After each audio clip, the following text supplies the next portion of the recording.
Pour ses détracteurs, il n'est que le fils de son père. Étienne Tshisekedi était l'opposant historique.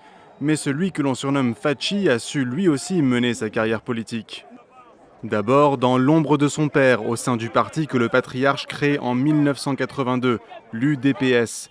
L'Union pour la démocratie et le progrès social, Félix Tshisekedi y sera nommé fin 2008 secrétaire national chargé de l'extérieur. En novembre 2011, il est élu député, mais ne siégera jamais à l'Assemblée, suivant le mot d'ordre de son père pour protester contre la réélection contestée de Joseph Kabila. En octobre 2016, il est nommé secrétaire général adjoint de l'UDPS.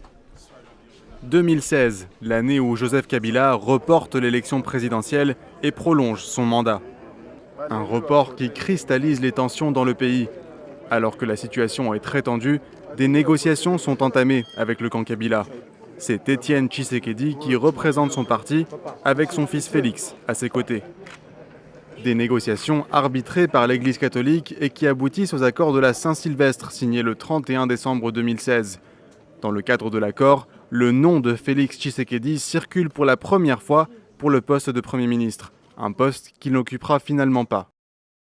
En mars 2018, un an après la mort de son père, il prend la tête du parti et l'UDPS le désigne candidat à l'élection présidentielle de 2018. Alors qu'il s'était engagé à se rallier au candidat unique de l'opposition, Martin Fayulu, il a finalement fait volte-face, épaulé par l'ancien président de l'Assemblée nationale, Vital Kamerhe. Félix Tshisekedi le répète souvent, il ne cherche pas à rivaliser avec l'aura de son père. Étienne Tshisekedi, l'un des plus emblématiques opposants du pays, n'aura lui jamais été président. Mais maintenant que son fils le devient, il pourra peut-être enfin être inhumé dans son pays. Son corps se trouve toujours dans une morgue à Bruxelles.